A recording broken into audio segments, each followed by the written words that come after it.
some money. My comments are going to be not for the people that want to make, how many people want to make a few $100s? How about a few thousand? How about tens of thousands? That's the people I want to talk to for a few minutes. And I want to get specific about California, but I'll tell you first, just to review, there's a few things you've got to do different to make big money from little money. Number one, the biggest one, you've got to give yourself permission. You've got to give yourself permission to succeed. You've got to give yourself a commitment to be here long enough to see the job through. And you've got to embrace wealth. It's amazing often people say, I want $1 million. Do you really? Are you ready for that? Are you ready to become wealthy? Have you studied about that? Are you learning what it takes? Because I got to tell you, if you don't learn what it takes, you've heard the stories about the lottery winners, rich one day, broke the next. Money tends to return to people that are prepared for it. So get prepared for it now. I'm not saying, I'll be the first one to tell you, this is not a get-rich-quick program. But it is a get-rich program. I'm here to testify to that. You can make a lot of money doing this, but you've got to embrace it, talk about it, stick to it, and make commitments. The biggest commitment you can do is that you're going to take action every day, and you'll still be here next year. And things will change for you. Next thing you're going to do is you got to face the one thing, there is one thing that stops most people from joining, and it's the reason nearly half the people that ever start a business quit, and it's fear of rejection.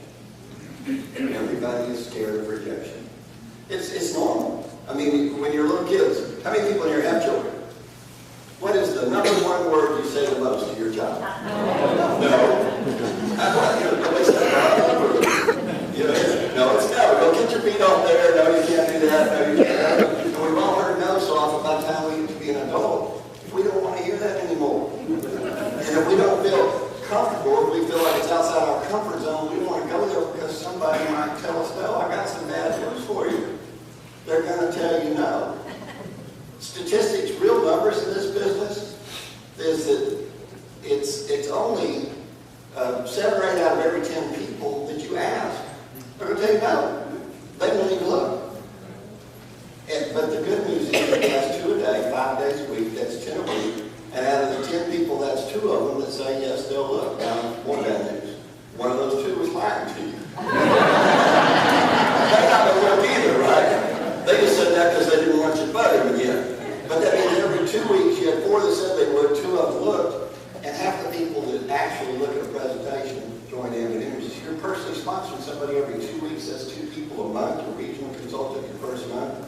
2 more months, your senior consultants. That rate in 6 months, your executive consultant will be a year. You've got a 6-figure income. You don't ever have to work again. And it continues. Why don't we do that? Is because of the one thing that gets in the way, and that's the fear of rejection. Our fear of rejection, and then when we finally bring people in, we forget to teach them about basic rejection. So I'm sharing with you now that you've got to be told no a lot. I told you this morning I'm the biggest failure in Ambit. That's why they send me so much money. They will pay you to fail, not to lose, but to fail. And it's not actually failure if you get back up, learn from it, and go again. As long as you learn from the experience, it's all a growth experience, and I'm full of growth experience. And that's what you have to do. Then when you bring people into business, and I'll try and be brief with this compared to what I usually say, is that you've got to share with them that it's coming. When Sean talked about having a personal training call with a new consultant, that's because a big part of that call besides the goal is to let them know we're here to help, and then to actually offer to help make some of those calls with people. Help them do the invitation. Don't tell them to make a list, help them make a list. If you tell them to make calls and not making calls, help them make some calls. A 1-hour training session where you actually pick up the phone and do some invitations with a new consultant will make the difference on whether they bring 10,000 people in your organization or they quit next week. Because what happened, anybody in their group ever came in, saw a presentation, joined, got excited, they went home, test marketed on a few friends, hadn't even had training, they test marketed on a few people, and when you call them, they have joined the Witness Protection Program. So that call out, they almost put us out of business, you know? If they learn, they see who it is. They ain't taking that call anymore. That's because we failed to share the rejection with them and let them know and help them through it. So go help them with that. And then we talked a lot about daily method of operation. my voice even scared me. Then you have to commit, like Sean said, to do it every day. Just a little bit every day. The good thing about a big group like us is if everybody just does a little, nobody has to do a lot. And if we're all doing the same thing, following the same system, it's amazing because duplication will replace your job, but it's multiplication that'll make you wealthy. And if you present it to someone yourself, do the presentation, and you're lucky and they are a salesman and they present it, now there's two of you. That's duplication. But if you show somebody the video, and tomorrow you each show the video, and the next day all four of you show the video, in a matter of a few weeks there's hundreds if not thousands of people. There's only one person I turn to every day. The best person in the business, her name is Pat. That's an acronym for always turn to Pat. Point at the tools. Don't be the tool, point at the tools. So if you're working at this business every day, and then like I said, you just got to stick around long enough. Now the bad news is for some people, good news is, the neat thing about network marketing, everybody's mad, they stand up at a meeting during testimonials like, I'm a senior consultant, I joined Ambit last Thursday. I've got 700 people in my organization now, 1 million customers, and I'm loading gold in my house tonight. Because always somebody just does that, and you start comparing yourself to that, what's wrong? The good news is that anybody can get lucky. The bad news is most of us don't get lucky. But I have found that the harder I work, the luckier I get. And that's not hard work like digging a ditch, but I wanted to paraphrase all my statements. I should have said this morning, when I talk about these numbers, it's a lot of work. I had some lofty goals. My first year in business, I told the company I'd bring 2,500 people in my first year. And it stressed me out, working with that, but I had to hold myself to that kind of level because I wanted to do great things. But if you're only willing to do like a fourth of the amount of work one of these leaders or myself did, can you get by on a few $100,000 a year? Because that's what we were.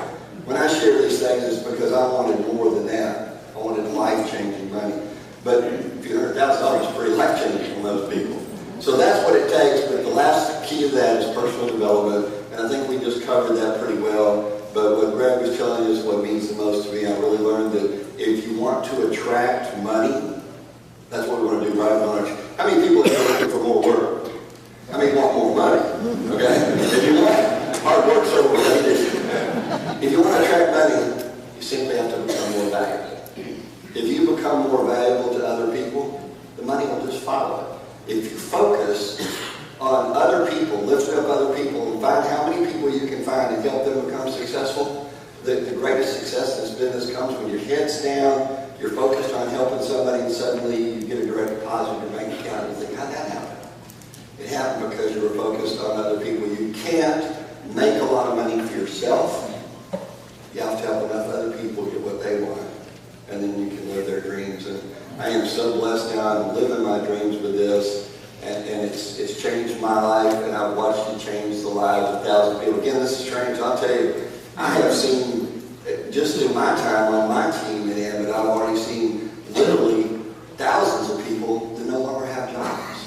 They make, tens of thousands that make $400 or $500 a month, $1,000 a month, and don't. That's the basis of our business, because that's a car payment, house payment, sending a kid to college. But thousands more that don't have jobs anymore, and I've watched hundreds of people become six-figure and some of them seven-figure earners. That's what's happened in the first 10 states. Can you imagine what the future is going to bring for them? We get our first 1 million customers. Put in perspective, when I was in Excel at their peak, they had 6 million customers and 1 million consultants. We only have 1 million customers and just over 200,000 consultants. We're nowhere near the momentum phase yet. But that brings me to the main topic today, which is being where there's low-hanging fruit. I'm just going to be real blunt on this. Green is growing, and California is green. It's new. Now, preface this by, because the most popular question out here is the same one I would ask, and that is, when are we going to get electricity, and when are we going to open Southern California? And the answer is, I don't know. I don't know. Unfortunately, when we came, I can tell you this, Ambit didn't come to California to sell natural gas and Pacific Gas Electric. We just saw that as the greatest entry point to the largest number of people that have a viable product. Then if we didn't get something else, they could make a living doing And by the way, you're not restricted to California. We're still taking customers in Texas and some. People think Texas is bloated. There's no chance it's so much saturation. You know, last year they announced Texas hit 3% market penetration. What's more impressive is recently they just announced 1 year later 5% market penetration. That's a $24 billion state in energy uses. We picked up 2% in 1 week. So it's not over anywhere. But it is nice to know that you're in the place. Everywhere I go, I travel everywhere there is an Ambit. Everybody wants to talk about California. When we'll get it? Well, we were told that, I was told anyway, that January 17th, the state legislature had it in committee. They already deregulated natural gas, you know that. They deregulated commercial electricity. And they were going to put it up to a vote on the 17th to do January to deregulate residential. It never came out of committee, is what I'm told. So we got an issue that we're depending on California politicians. The ones that have done such a good job so far, managing everything, to bring it to a vote. So, you know, when you ask Ambit about it, really what we need to be doing is asking our local elected officials, say, hey, we want it. We want a choice. The rest of the country's getting it. You're giving it to the commercial business, you're giving it to gas, give it to us electricity. All it has to do is come to a vote, it'll pass, and I assure you, when it passes, we will be on that like white on rice. I mean, we are ready. And that's why we're not in Southern California yet. Because you're going to see, honestly, usage in Northern California is not going to be so great, natural gas in July. You know, but it's that way in a lot of states, and we tear it up there anyway. You know, in Texas, we don't have natural gas. Still haven't deregulated. It's like that, but we have electricity. But in the winter, our electricity rates go around because in Texas, electricity usage is based on air conditioning. And a lot of people don't realize the difference in that, but I mean, in Texas, in July, August, you'll get 60-something days last year over 100 degrees. Electric meter looks like a ceiling fan. I mean, that's my favorite. So I'm just telling you, burn, baby, burn. But what I'm telling you is that just like other states, Illinois, it took us years. It finally passed the legislature, and when it did, we had a big enough footprint that we dominated the marketplace. And that's what you want to do. You're here. You're the pioneer. You notice most of the big leaders you're meeting are from Texas. Maria's probably an exception, is that she's not only from New York, she's barely in the business and moved out here. So she's already proven how fast you can do it if you just take massive action. I just want to share openly what I did. When we opened Texas, I joined the company in October of '06. The only meetings they had were in Dallas. All the leaders in the company were in Dallas. So I asked Chris Chambliss, I said, what kind of market do you have in Houston? It's called Harris County. In Harris County, he turned on a big electronic map that on the wall. It was real high-tech. It had 3 red lights on it. I said, wow, is that the meetings in Houston? He said, no, that's our consultants. They had 3. So I went to Houston. 3 or 4 days a week I went to Houston, every single week. And what I did each day is whoever joined the business the day before, I'd pick them up in my car, have them pick me up so I wouldn't get lost, and say, take me out and introduce me to people. I don't want you to call them a day ahead of time or anything. You call them when we're en route and say, hey, all you have to say is, hey, I started a new business, I got my mentor with, I want to come by and introduce him. And they'll say, no, I'm at work, I got this, and you say, that's cool, we're not going to take long, be there in a minute. Boom. That's our pitch. And literally, I would have a consultant from morning till lunch introduce me to 10 or 12 different people. And at lunch, he and I would meet up with a new consultant, have lunch, talk about what we did, and go out in the afternoon, that guy's out, pick up the new one, and take me to 10 or 12. And all I did all day is say, my name's Steve Thompson, I'm spearheading the expansion of the Houston network. I'm a professional networker. We're showing people how they can make a ton of money. Do you know anybody might want to sell? We're doing a presentation tonight. And they say, tell me more about it. I got to go. Remember, I said, I'll always be out of time. I got to go right now. But if you're interested in being one of the early innovators that could make a fortune on this, you'll be at the Marriott, 7:15. Got to go. See you. Next. Over and over. Don't talk about doing invitations. Go around and do them. Now, again, some of you are saying, wait a minute, don't work for me. I have a job. How am I going to quit my job? No, but you can pick a couple of evenings a week, and maybe instead of American Idol, you want to pick somebody up in the evening and say, just go introduce me to your friends. I mean, think about it. Your closest friends, you know where they are. You know where they're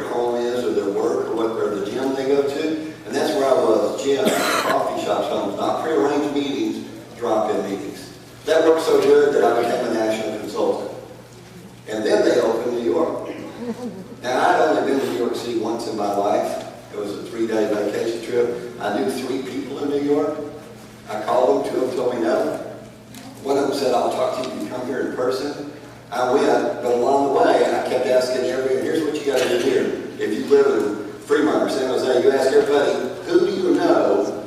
Everybody you talk to, not just who do you know that might know somebody in San Francisco. Might know somebody in San Jose or Sacramento. You ask them who they know, get the name, and you don't say, well, maybe next week you could invite them to a meeting and we'll, not that. No, it's good. Get them on the phone.